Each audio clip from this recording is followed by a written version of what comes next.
네, 오늘 이 시간에 마태복음 4장의 말씀으로 함께 은혜의 떡을 나누는 시간 되길 원합니다. 네, 주보에 보시면 제일 첫 장, 제일 오른쪽 끝 상단에 어떤 절기인지가 쓰여져 있습니다. 지난주부터 주현절이 시작되었습니다. 그래서 이번 주는 주현절 첫째 주를 지나고 있는 주현절 첫째 주 수요일입니다.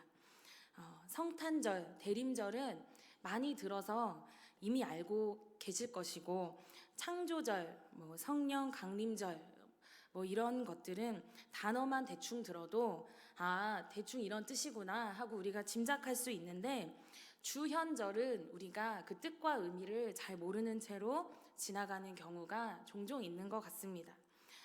찾아보니까요, 주현절은 주인 주자에다가 나타날 현자 해서 풀어서 쓰면 주님이 나타나신 날, 곧 주님이 나타나신 것을 기념하는 절기가 바로 주현절입니다. 지난 1월 12일을 시작으로 해서 앞으로 7주간 동안 우리가 이 주님의 나타나심을 기념하는 주현절을 7주 동안 우리가 지내게 됩니다. 그런데 우리가 이런 생각이 들 수도 있을 것 같아요. 주님이 나타나셨다라고 하면 성탄절이랑은 무슨 차이인가 하는 생각이 들 수도 있을 것 같아요. 성탄절이야말로 주님이 우리 앞에 나타나시고 태어나신 날이 아닌가 하고 생각이 들 수 있잖아요. 그런데 왜 굳이 성탄절 말고 주현절이 따로 있는 것일까요?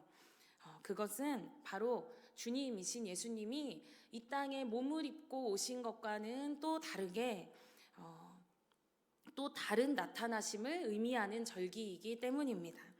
우리가 성탄절에 기념하는 이 예수님의 나타나심은 예수님이 이 세상에 자신을 드러내심을 의미한다면, 주현절에 기념하는 예수님의 나타나심은 아주 어려우니까 잘 들으셔야 합니다. 아주 어려운 말이니까 잘 들어보시기 바랍니다. 성탄절이 예수님이 세상에 자신을 드러내심이라면, 주현절은요, 하나님께서 예수 그리스도 안에서 자신을 드러내심을 의미합니다. 다시 한번 읽어드리겠습니다. 주현절에 예수님의 나타나심이란 하나님께서 예수 그리스도 안에서 자신을 드러내심을 의미합니다. 조금 다른 차이가 있습니다. 그러니까 주현절에는 우리가 하나님께서 그의 아들 예수 그리스도를 통하여서 우리 앞에 어떻게 보이셨는가를 묵상해야만 합니다. 그러니까 이것을 아주 짧게 정리하면 임마누엘이 어떻게 우리 안에 이루어지는가를 묵상해야 합니다. 임마누엘이 무슨 뜻일까요? 임마누엘은 하나님이 우리와 함께 하신다는 뜻입니다. 하나님이 우리와 어떻게 함께 하시는가, 누구를 통하여서? 예수 그리스도를 통하여서 어떻게 함께 하시는가를 우리가 7주간 묵상해야 합니다. 우리의 신앙 여정 가운데에도 성탄절, 주현절이 있듯이 예수님이 2번 나타나십니다. 어떻게 나타나시느냐? 처음에 나타나심은 우리의 신앙의 여정 가운데에서 예수님이라는 분이 있구나, 예수님이라는 분이 계시구나 하는 정도의 나타나심이에요. 우리가 예수님을 알게 되고 그분이 누구이신가를 깨닫게 되고 듣게 되고 인식하는 정도로의 나타나심이에요. 그런데 우리의 신앙 여정 가운데 주님께서 2번째 나타나시는 때가 있는데, 그것은 바로 우리의 삶 가운데 예수님께서 주인으로, 주님으로, 주인 되심으로 오시는 2번째 나타나심이 있어요. 예수님과의 인격적인 만남이라고 우리가 흔하게 표현하기도 하고, 성경에서 이르기를 이것을 거듭남이라고도 표현하기도 합니다. 이처럼 우리의 삶에는 성탄절에 나타나신 예수님을 아는 은혜도 필요하지만, 주현절을 알고 기념하는 그러한 신앙의 계절이 반드시 우리의 신앙의 여정 가운데 찾아와야만 합니다. 그럼 우리가 우리의 삶 가운데 주현절의 계절이 왔구나 라는 것을 어떻게 알 수 있을까요? 제가 광주에 와서 겨울이 온 것을 잘 모르겠습니다. 어떻게 아까 우리 손전도사님이 눈 한번 잠시 내렸다고 하셨는데, 이 펑펑 쏟아지는 눈을 광주에 이사 와서 한 번도 보지 못했어요. 겨울이 온 것 같지 않아요. 지난주 쉬는 날에 서울에서 친구가 잠깐 왔는데 저는 너무 추워서 옷을 이렇게 입는데 친구는 옷을 벗으면서 광주 진짜 시원하다 이러는 거예요. 서울은 엄청 춥대요. 광주에서는 계절을 잘 모르겠는데 우리의 신앙의 계절에는 주연절이라는 계절이 어떻게 왔는지 어떻게 알 수 있을까요? 오늘 우리가 마태복음 4장의 말씀을 통해서 그것을 함께 묵상해 보길 원합니다. 오늘 이 4장의 말씀은 예수님이 세례 요한을 통하여서 세례를 받으시고 성령에 이끌려서 광야에서 시험을 받으신 뒤에, 그 시험에서 승리하신 뒤에 이어지는 이야기로 시작됩니다. 어떤 소식으로 오늘의 말씀이 시작되냐면 바로 첫 절에 요한이 잡혔다는 소식으로 오늘의 말씀이 시작됩니다. 이 세례 요한이 사람들에게 이 갈릴리에서 정치적으로 많은 인기를 얻고 있던 가운데 이 헤롯 왕이 그에게 위기의식을 느껴서 그를 잡아들이는 것으로 오늘 이야기가 시작이 됩니다.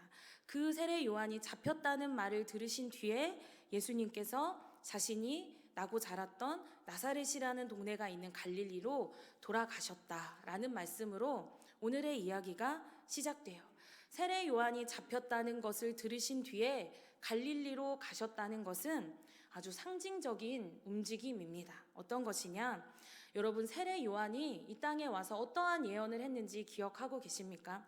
세례 요한이 어떠한 예언을 하였냐면 나보다 능력 많으신 이가 내 뒤에 오신다 라고 예언을 했던 사람이에요. 또 어떻게 예언했냐면 나는 굽혀서 그의 신들매 매기도 감당치 못한다 라고 하면서 회개의 세례를 베풀던 이 세례 요한의 시대가 막을 내렸다는 것을 의미합니다. 그리고 이제 어떠한 시대가 시작이 되냐면 성령의 시대가 시작이 된 거예요. 그 시대의 막이 열린 거예요. 막연함으로 기다리면서 소망을 가지고 예언만 하던 때가 아니라 그 예언이 성취되는 때가 비로소 시작됐다라고 하는 것이 오늘 우리가 읽은 첫 절의 아주 상징적인 의미입니다. 이 새로운 시대가 갈릴리로 돌아오신 누구를 통하여서 시작이 됩니까? 바로 예수 그리스도를 통하여서 시작이 됩니다. 우리의 신앙의 계절도 마찬가지입니다. 인간의 노력으로 막 애쓰는 시기가 있어요. 막연히 기다리고 바라고 소망하면서 기도하면서 그렇게 눈물의 세월을 보내는 때가 있어요. 우리의 노력으로 신앙생활 잘 해봐야지, 우리의 노력으로 이 난관을 극복해 봐야지 하고 노력하는 때가 있어요. 그런데 그 모든 노력이 다 끝나고 내 힘으로는 안 되는구나, 우리의 노력의 영역이 아니구나, 이것은 내 힘으로 되는 것이 아니구나, 이제는 주님께 모두 그냥 맡겨드리고 내 힘으로 될 것이 아니라 주님이 하셔야 되는구나, 주님의 목만 남았구나 라고 깨닫게 되는 그러한 시기가 찾아옵니다. 인간의 모든 노력이 소멸되는 그때에 마침내 주님이 나타나시는 거예요. 그 약속과 소망, 우리의 기도를 드디어 이루시고 성취하는 때가 반드시 와서 그때에야 예수님이 드러나시는 때가 오는 거예요. 내 욕심, 내 마음, 내 의지, 내 노력으로 하던 시대는 분명히 막을 내리게 되어 있어요. 그것이 끝나고 비로소 예수님의 시대가 우리의 삶에 나타나게 되는 것입니다. 오늘 마태복음을 기록한 마태도 그렇게 증언하고 있어요. 14절 15절에 이렇게 증언하고 있어요. 예수께서 갈릴리 가버나움으로 가신 것은 그냥 가신 것이 아니라 무엇 때문에 가신 것이라고 증언하고 있냐면 선지자 이사야가 예언한 것의 성취다 라고 마태는 증언하고 있어요. 그 말씀을 이루려 하심이라 라고 증언하고 있어요. 말씀이 이루어지는 시대가 비로소 시작된 거예요. 어떤 말씀이냐면 16절에 이렇게 나와 있습니다. 16절에 흑암에 앉은 백성이 큰 빛을 보았고 사망의 땅과 그늘에 앉은 자들에게 빛이 비추었도다 하였느니라. 아멘. 이 말씀이 이루어지는 때가 오는 거예요. 우리 새해가 되면 다들 산에 올라가지 않습니까? 왜 그 깜깜한 밤에 랜턴을 켜고 왜 산에 다들 새해 그 전날에 다 그 산에 올라갑니까? 왜냐하면 새벽에 동이 터올 때에 그 새해의 빛을 보기 위해서 그 깜깜한 밤에도 올라갑니다. 묵었던 한 해가 가버리고 새해가 오는 것을 그 강렬한 빛으로 몸소 느끼기 위하여서 그 깜깜한 밤에 사람들이 다 산으로 올라갑니다. 그 새로운 빛을 보면 어떤 느낌이 들까요? 새해의 그 새로운 빛을 보면 그 뜨거운 소망과 다시 잘 살아봐야지, 힘들었던 시대는 가고 올해는 정말 열심히 잘 살아볼 거야 라는 그 마음이 오잖아요. 그것을 얻기 위해서 사람들이 산을 올라요. 예수님의 나타나심도 그런 거라고 선지자 이사야는 예언을 하였던 것입니다. 예수님의 나타나심은 어둠 속에 비치는 빛과 같은 것이라고, 밤이 지나고 그 신새벽을 알리는 그 뜨는 해와 같은 큰 빛이라고, 오늘 선지자 이사야의 그 말씀이 이루어지는 시대가 비로소 예수 그리스도의 나타나심을 통하여서 이루어질 것이라고 우리에게 증언하고 있습니다. 그 큰 빛으로 오신 예수님이 우리에게 비로소 선포하시는 말씀이 하나 있는데, 그것이 무엇이냐면 17절의 말씀이에요. 어떤 말씀하십니까? 회개하라, 천국이 가까이 왔느니라 라고 선포하세요. 이 말씀을 원어로 보면요, 우리말에 번역되지 않은 부분이 한 가지 있대요. 어떤 부분이냐면 회개하라, 천국이 가까이 왔느니라, 이 사이에 왜냐하면이라는 연결어입니다. 직역하면 이런 거예요. 회개하여라, 왜냐하면 천국이 가까이 왔기 때문이다 라는 말씀이에요. 마가복음에서는 이 똑같은 말씀을 마가가 더 자세히 풀어서 이렇게 선포하고 있어요. 때가 찼고 하나님 나라가 가까이 왔으니 회개하고 복음을 믿어라. 예수님께서 처음으로 하시는 선포의 말씀이 바로 이 회개의 말씀이에요. 그럼 예수님이 이 회개를 선포하실 때에 이 회개는 무엇입니까? 바로 복음을 믿는 것입니다. 복음이 무엇입니까? 하나님이 예수 그리스도를 이 땅에 보내셔서 행하신 그 모든 그분의 삶이 바로 복음이에요. 그것을 믿는 것이 오늘 회개라고 오늘 말씀은 우리에게 알려줍니다. 하나님 나라가 가까이 와서 완성되어 가는 과정 가운데 있음에도 불구하고 그것과 전혀 상관없이 사는 것, 예수님의 복음이 선포되었는데도 불구하고 귀를 막고 자기 뜻, 자기 노력, 자기 힘, 자기 생각, 자기 의지대로 사는 것, 회개하여라. 하나님의 나라, 천국이 이미 가까이 와 있다 라고 오늘 우리에게 주시는 하나님의 말씀이에요.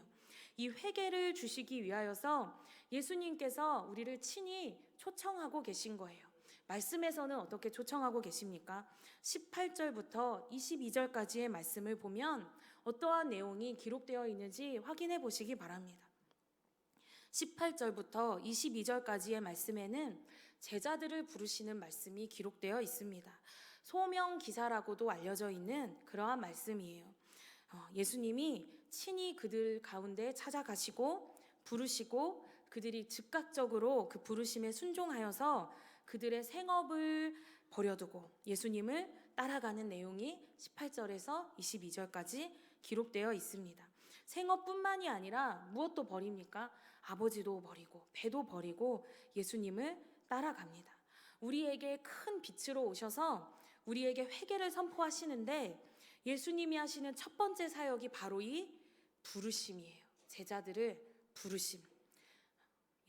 나를 따라오너라 하는 그 부르심이 예수님의 첫 번째 사역인 거예요. 회개가 선포되는 자리에는요, 반드시 부르심이 있습니다.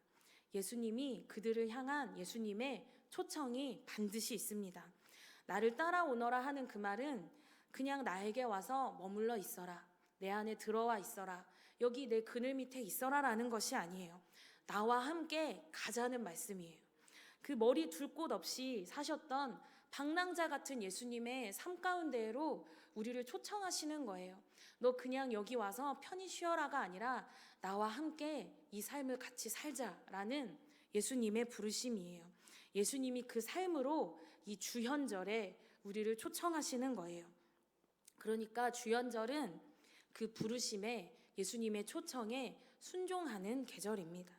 회개가 선포되었는데 그 자리에 그냥 머물러 계시면 안 됩니다. 주현절에는 따라오라는 예수님의 부르심을 듣고 따라가셔야 되는 신앙의 계절인 거예요. 고민 없이 나의 삶의 자리를 염려하는 것이 아니라 기꺼이 빛 되신 예수님을 따라가야 하는 계절이 바로 지금 주연절이라는 계절인 것입니다. 그때에야 비로소 예수님의 그 나타나심을 우리가 전인격적으로 체험할 수 있어요. 삶에서 아주 구체적으로 예수님을 체험할 수 있어요.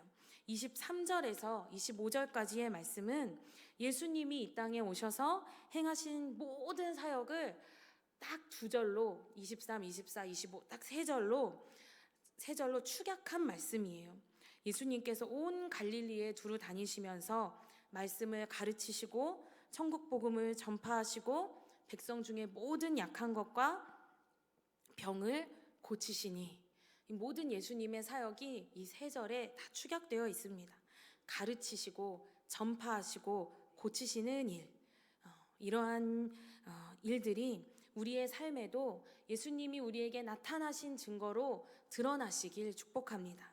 말씀이 우리 안에 새롭게 받아들여지는 그 역사, 달고 오묘한 말씀이라는 그런 찬양이 있잖아요. 그 찬양처럼 말씀이 달게 느껴지시고 받아들여지시는 그 역사가 예수님이 나타나셨다는 그 증거가 오늘 우리의 삶 가운데 있기를 축복합니다. 또 예수님이 전파하시는 그 천국의 복음이 믿어지는 역사가 우리의 삶 가운데 있기를 축복합니다. 멀리 있는 것 같은 하나님 나라가 아니라 이미 우리 삶에 임하신 그 하나님의 나라가 우리 삶에 임하였다는 그 사실이 깨달아지는 역사가 있기를 축복합니다. 또 무엇보다도 이 주연절에 모든 병과 모든 약한 것과 모든 질병들이 치유되는 역사가 있기를 소망합니다. 우리의 연약함과 질병과 고통과 고난을 친히 공감하여 주시고 온전케 회복시켜 주시는 역사가 이 주연절에 예수님의 나타나심의 그 증거로 우리 가운데 드러나시기를 축복합니다. 그래서 긴 어둠을 뚫고 우리에게 빛으로 오신 그 예수님이 이 땅에 오셨고 우리에게 주님으로 드러나시고 나타나시고 하나님이 그 예수 그리스도를 통하여서 우리에게 비추어 주시는 그 큰 빛이 말씀으로, 복음으로, 또 질병의 회복으로 우리 삶 가운데, 우리 가정 가운데, 또 특별히 우리 교회 가운데 있기를 간절히 소망합니다.